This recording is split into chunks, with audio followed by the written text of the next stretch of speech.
I'm Dave Chandler. I've been recently studying a dissertation by Rolf Weertman of Cape Cod.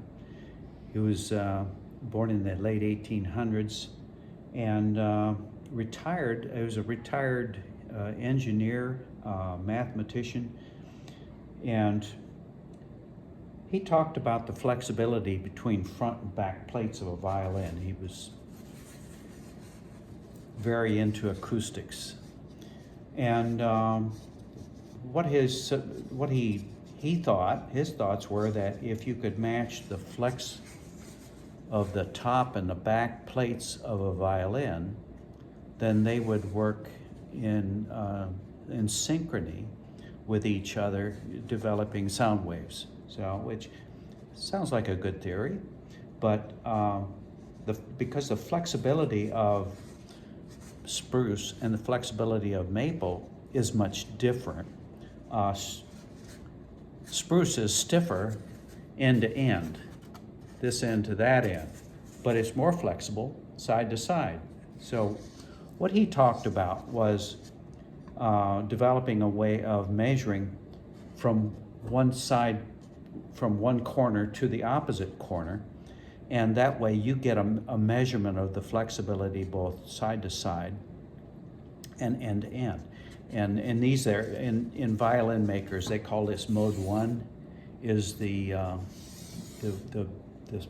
flexibility going this way, and mode 2, the flex going side to side. Mode 5 is a mix of the two. So a lot of makers pay attention to the mode 5 more than anything else.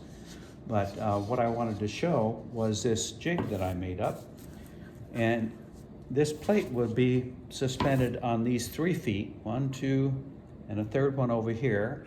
These stops are just to make sure I get it back in the exact same position each time.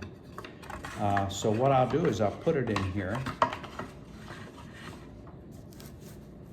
and then it's resting on these 3 feet, and this fourth side is just suspended. And what I've done, this bar it's hinged here, comes across, and I have a scale here. And what I'll do is I'll look at the scale before and after I put weight on this. This is a hook, and it will flex this down, and I will get a nice accurate weight to compare the top plate against the back plate as I go. And I'll try and match them up, both by thickness and by weight. So let's do that real quick. I'll show you how I do this. First, I take a reading, and I think it's like says 16. That's with no load on it, just the weight of the bar, not much. And I got 1,000 ounces or 1,000 grams of water here in a water jug, and I'm just going to suspend it off of this.